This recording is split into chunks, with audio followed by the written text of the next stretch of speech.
Hello everyone, welcome to online physics coaching, class 12th physics, first unit electric charge, electric field, lecture number 1.16. Today's topic is electric field due to uniformly charged infinite long wire. आप देखो मैं आपको just एकदम basic करवा दूँ, ठीक है। हमें क्या फाइंड आउट करना है, इलेक्ट्रिक फील्ड फाइंड आउट करना है, ठीक है। तो आपको लीनियर चार्ज डिस्ट्रीब्यूशन पता है ना, कि अगर एक वायर है जिसकी लेंथ में कोई कंसीडर करो और उनके ऊपर यूनिफॉर्मली चार्ज मानो कि क्यू स्प्रेड है, ठीक है। तो क्यू किसके बराबर होगा, लैम्डा इंटू एल के बराबर लेंथ ऑफ वायर, क्योंकि आपकी लीनियर चार्ज डेंसिटी क्या होती थी, lambda is equal to q divide by l, ठीक है। तो ये आपकी लीनियर चार्ज डेंसिटी थी। फिर आपको याद है कि आपने इलेक्ट्रिक फ्लक्स डिफाइन किया था, phi is equal to integration over the closed surface E dot d s is equal to Gauss law q by epsilon naught. तो हम पहले क्या करेंगे, इनके साथ जो फ्लक्स लिंक्ड होगा वो फाइंड आउट करेंगे। फिर जो भी फ्लक्स मिलेगा, ठीक है, तो वो फ्लक्स आपको क्या करना है, वो फ्लक्स को इनके साथ रिलेट करना है इक्वेशन के साथ, क्योंकि ये फ्लक्स होगा आपका, क्लियर। ए वाले इक्वेशन से आप क्या निकालोगे, फ्लक्स निकालोगे। फिर जो फ्लक्स मिले उनको इनके साथ रिलेट करोगे, क्लियर। तो वो आपका जो इक्वेशन होगा उनके अंदर से ई को सब्जेक्टिव करना है, तो आपको क्या मिल जाएगा, इलेक्ट्रिक फील्ड का इक्वेशन। देखो आप क्या करोगे, पहले ए वाला रिलेशन यूज़ करके phi integration over E dot d s use करके आप क्या निकालोगे, फ्लक्स। फिर जो फ्लक्स मिले उसको इनके साथ क्या करना है, इक्वेट करना है। इन टर्म्स ऑफ ई मिलेगा ना, इन टर्म्स ऑफ ई, तो इनके साथ आप क्या करोगे, रिलेट करोगे और क्यू को रिप्लेस करोगे लैम्डा इंटू एल से, क्योंकि क्यू चार्ज होता है ना आपका, क्लियर। तो वहाँ पे मैं आपको एक्सप्लेन करूँगा। चलो, एप्लीकेशन ऑफ गॉस लॉ और उनके अंदर first electric field due to infinite long straight wire, uniformly charge wire, ठीक है। तो इनकी वजह से आपको इलेक्ट्रिक फील्ड निकालना है। तो मैं फिगर बना दूँ, पहले डायग्राम बना दूँ। तो देखो यहाँ पे वायर से जो परपेंडिकुलर डिस्टेंस पे आपको इलेक्ट्रिक फील्ड फाइंड आउट करना है। देखो ये आपका इनफाइनाइट लॉन्ग वायर है, ठीक है, और मानो कि ये कोई पॉइंट पे आपको इलेक्ट्रिक फील्ड फाइंड आउट करना है। तो वो पॉइंट का वायर से परपेंडिकुलर डिस्टेंस लेके, ठीक है, उनको रेडियस बना के एक सिलेंडर आप बनाओ। तो सिलेंडर ऐसे कुछ बनेगा ना कि ये जो आपकी वायर है, मानो कि आपकी क्या बन जाती है, गॉसियन सरफेस, और ये वायर ना ऐसे रह जाएगा अंदर। समझ में आ कि नहीं, ये आपकी वायर ऐसे अंदर रहेगी। तो ये आपकी गॉसियन सरफेस बनेगी, यहाँ से भी बंद होगी, ये सिलेंड्रिकल पोर्शन होगा, और यहाँ से भी ऐसे सर्कल से वो बंद होगी, ठीक है। तो ये आपकी क्या बनेगी, गॉसियन सरफेस बनेगी। तो आपने यहाँ पे आपकी जो सिलेंडर है वो कौन है, आपकी गॉसियन सरफेस है, क्लियर। तो यहाँ पे मैं क्या करूँ, तीन सरफेस के साथ फ्लक्स फाइंड आउट करूँ, एक ए वाली सरफेस के साथ, एक ए वाली सरफेस के साथ, और एक सिलेंड्रिकल पोर्शन के साथ। तो मुझे टोटल फ्लक्स मिल जाएगा, flux linked with all the cylinder, clear. तो ये आपका सिलेंडर होगा और ये इनका टॉप और साइड पोर्शन होगा, वो कौन से शेप में होता है, सर्कुलर शेप में। इनके ऊपर का पोर्शन क्या रहेगा, सर्कुलर शेप में, क्लियर। तो टोटल इलेक्ट्रिक फ्लक्स मैं लिख सकता हूँ ऐसे, और ये जो गॉसियन सरफेस है उनकी लेंथ किसके बराबर, एल के बराबर, रेडियस किसके बराबर, आर के बराबर, और उनके अंदर चार्ज कितना इंक्लोज्ड हुआ, क्यू के बराबर। तो आपके पास एक इक्वेशन है ना, lambda is equal to linear charge density is equal to q divide by l. तो इनको आगे जाके हम यूज़ करने वाले। चलो, तो total electric flux over the surface, तो total flux linked with the surface पूरे सिलेंडर के साथ। तो फ्लक्स फाई क्या होगा, मैंने आपको बोला था ये वाला रिलेशन यूज़ करके हमें पहले क्या करना है, इलेक्ट्रिक फ्लक्स फाइंड आउट करना है। तो उनका फार्मूला देखो क्या बनेगा, phi is equal to integration over the closed surface E dot d s, clear. यहाँ पे अगर वेक्टर हटाओगे तो E D S cos theta बनेगा, क्लियर। तो मैं यहाँ पे देखो s E D S cos theta. चलो, तो ये अभी आपने सरफेस को तीन पोर्शन में डिवाइड किया। चलो, सरफेस 1, सरफेस 2, सरफेस 3। यहाँ पे जो ए डायरेक्शन है ना, वो कौन से डायरेक्शन है? इलेक्ट्रिक फील्ड की डायरेक्शन ई। तो आपको साफ साफ दिख रहा है कि ये जो सरफेस होगी, अगर इनका सरफेस एलिमेंट में कंसिडर करूँ यहाँ पे डी एस, कितना कंसिडर करूँ? डी एस सरफेस एलिमेंट करूँ, तो उनका एरिया नॉर्मल ए वाले डायरेक्शन में होगा कि नहीं? D S vector. क्लियर? या तो उनकी डायरेक्शन को एन कैप बोलो। तो दोनों सेम डायरेक्शन में, electric field and D S area vector दोनों सेम डायरेक्शन में। तो यहाँ पे थीटा आपका क्या बनेगा? 0 डिग्री।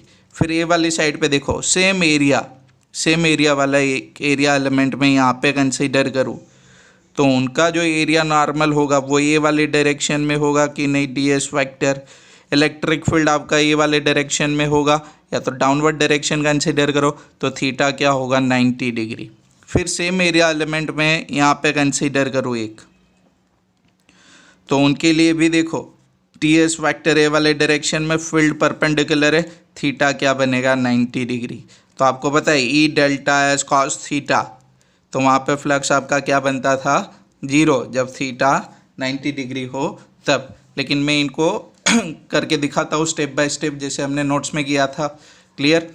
तो यहाँ पे 3 सरफेस बन गई। सरफेस 1 ए वाली open cylinder, surface 2 circular, surface 3 आपकी सर्कुलर।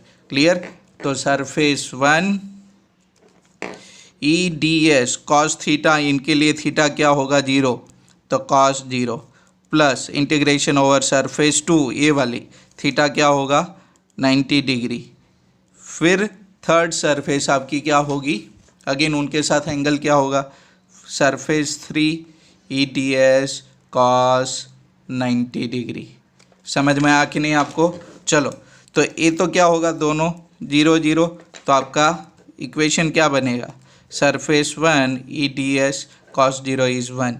तो यहाँ पे देखो E integration over surface 1 D S, तो ये D S over the surface 1, तो ए वाली सरफेस है ना आपकी, जिसकी लेंथ किसके बराबर? एल के बराबर, और रेडियस किसके बराबर? आर के बराबर। तो आप याद करो, आप लोअर सेक्शन में आप करते थे ना कि अगर एक सिलेंडर है, ठीक है, विदाउट टॉप एंड बॉटम, जिसकी रेडियस आर और हाइट एच, तो इनका एरिया क्या लेते थे आप? 2 पाई आर एच। तो यहाँ पे इनकी रेडियस किसके बराबर है? आर के बराबर। लेंथ किसके बराबर है? एल के बराबर। तो इनका जो एरिया होगा सरफेस 1 का, वो क्या होगा? 2 पाई आर एल। तो ये आपको क्या मिल गया? फ्लक्स मिल गया। तो ये आपका फ्लक्स यहाँ पे सिलेंडर के साथ लिंक्ड होगा। फिर याद करो, मैंने आपको यहाँ पे क्या बोला था? जो फ्लक्स मिले उसको किसके बराबर करना है? क्यू बाय एप्सिलॉन नॉट के बराबर करना है। ठीक है, चलो तो वो करवाता हूँ मैं, और इक्वेशन डिराइव करते हैं। Next, now as per the Gauss theorem, तो phi is equal to q by epsilon naught. Q क्या होता था? Charge enclosed within Gaussian surface. यहाँ पे अपना क्यू क्या लिखा हमने? Lambda is equal to q by l. तो क्यू किसके बराबर होगा? लेमडा इंटू एल के बराबर। एंड देखो फ्लक्स किसके बराबर होगी? तो फ्लक्स किसके बराबर होगी? 2 pi R L E into 2 pi R L. तो flux phi will be E into 2 pi R L. Q क्या होगा? Lambda into L divide by epsilon naught. Lambda lambda cut cut, ठीक है। तो E will be lambda divide by 2 pi epsilon naught. 2 pi नीचे गया, 2 pi epsilon naught R. Clear? चलो फिर अगर मैं ये इक्वेशन को 2 से मल्टीप्लाइड करूँ, 2 से डिवाइड करूँ, तो ये क्या बनेगा? 2 lambda divide by 4 pi epsilon naught r. तो यहाँ पे अब आप देखो 1/4 पाई एप्सिलॉन कौन होता है? एप्सिलॉन नॉट कौन होता है? आपका कूलम कांस्टेंट। ठीक है, तो 1/4 pi epsilon naught will become your Coulomb constant. So I can write 2k lambda divide by r. This will be our electric field. और अगर मैं if I represent this electric field in the vector form, then the direction of electric field is this one. उनकी direction का unit vector मैंने क्या लिखा है, n cap. तो E vector is equal to 2k lambda divide by R n cap. Second thing यहाँ पे note करो, electric field is inversely proportional to R. देखो एक पॉइंट चार्ज का इलेक्ट्रिक फील्ड याद है आपको, k3/r² था, ठीक है। ये आपका कौन है, इनफाइनाइट लॉन्ग वायर का इलेक्ट्रिक फील्ड, तो वो क्या होगा 1/r से होगा, ठीक है। क्लियर, ये समझ में आ कि नहीं। तो आपको ये रिलेशन भी याद रखने, ये सिंपल वाला याद रख लो ना, E is equal to 2k lambda divide by R. R आपका परपेंडिकुलर डिस्टेंस होगा, कि आपका कूलम कांस्टेंट है, लैम्डा आपकी क्या होगी, लीनियर चार्ज डेंसिटी। अब देखो सबको कन्फ्यूजन होता है कि सर ये क्या वायर का इलेक्ट्रिक फील्ड होगा वो यूनिफॉर्म होता है, तो मैं यहाँ पे बता दूँ वो यूनिफॉर्म नहीं होगा, नॉन यूनिफॉर्म होगा, स्फेरिकली होता है। यूनिफॉर्म कैसे बोल सकते हो, स्फेरिकली मतलब सेम। मतलब देखो ये पॉइंट चार्ज था आपका Q, तो उनका इलेक्ट्रिक फील्ड ऐसे था ना, उनकी फील्ड लाइन्स अब ड्रॉ करो तो ये इनकी फील्ड लाइन्स थी कि नहीं।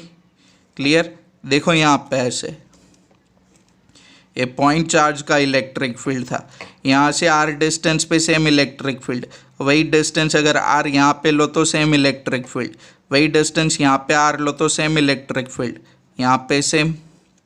लेकिन ये देखो ये कौन सा फील्ड है आपका, नॉन यूनिफॉर्म फील्ड है, हर एक पॉइंट पे अलग अलग है।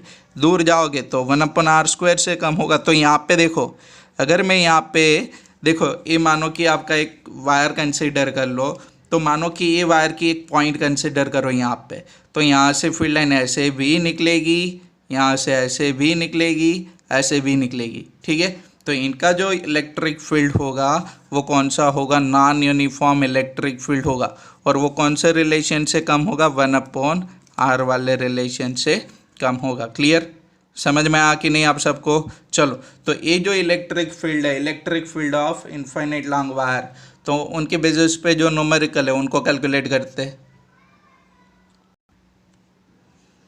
An infinite linear charge produced electric field, linear है मतलब लाइन वाला, ठीक है, 9 × 10⁴ newton per coulomb at a distance 2 centimetre. Calculate the linear charge density.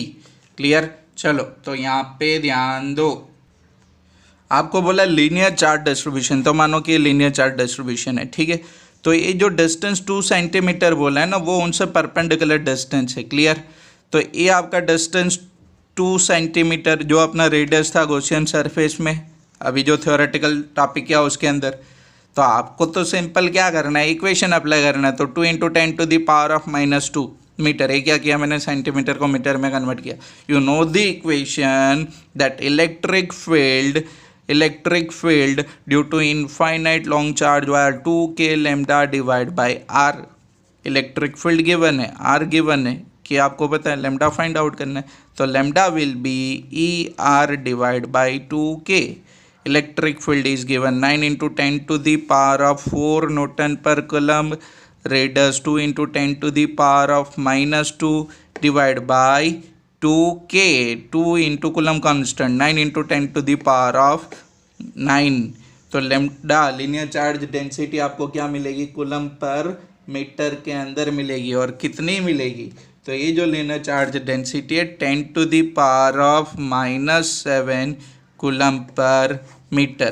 तो ये इनके रिलेटेड एक न्यूमेरिकल था, ठीक है, एक्सरसाइज के अंदर, तो वो हमने सॉल्व कर दिया। अभी देखो 14 मिनट हुई, ओके। तो नेक्स्ट अपना जो टॉपिक होगा that will be electric field due to spherical shell, ठीक है, और एक होगा electric field due to sphere. तो इनके बेसिस पे भी न्यूमेरिकल से वो भी करना है, और एक तो बाकी है अपना electric field due to infinite long sheet. Clear, तो उसका भी इलेक्ट्रिक फील्ड हमें फाइंड आउट करना है। तो ऑलमोस्ट मैं बोलूँ ना 1 2 3 लेक्चर में अपना ये टॉपिक यूनिट ख़त्म हो जाएगा। जैसे ही यूनिट ख़त्म होगी तो आपको पहले यूनिट के सारे इक्वेशन का एक वीडियो मिलेगा, फिर आपको मिलेगा MCQ का वीडियो, ठीक है, मतलब 3+2। तो अभी और 5 वीडियो फर्स्ट यूनिट की आपको मिलेगी, तो उनको आपको रिवाइज करना है। और यहाँ पे अपने फर्स्ट यूनिट का क्या हो जाएगा, दी एंड। फिर हम स्टार्ट करेंगे सेकेंड यूनिट, ठीक है। चलो, और वीडियो को लाइक भी कर देना, आपको सब समझ में आता है। देखो, जो मेरे स्टूडेंट है वो तो मुझे फ़ोन पे बता देते, लेकिन जो मेरे स्टूडेंट नहीं है, ठीक है, तो वो अपनी कमेंट भी कर सकते हैं, ठीक है। आपको लगे कि सर यहाँ पे ऐसे इम्प्रूव करो, तो वो भी ट्राई करूँगा मैं कि आपकी जो रिक्वायरमेंट है उनको फुलफ़िल कर पाऊँ, ठीक है। और जिसके पास नोट्स नहीं है मेरी, तो वो मुझे ख़ास मैसेज कर दे, तो जो बाहर वाले उनको मैं PDF फॉरवर्ड कर दूंगा, ठीक है। और शायद मेरे स्टूडेंट के पास तो हैंड रिटन नोट्स है ऑलरेडी हार्ड कॉपी में, ठीक है। Thank you for supporting. Starting में थोड़ा डिफ़िकल्ट लगता था, मतलब लाइव लेक्चर जितना मज़ा नहीं आता, फिर भी हम चलते जा रहे हैं, ठीक है। सब आपके सपोर्ट की वजह से। थैंक यू, चलो बाय।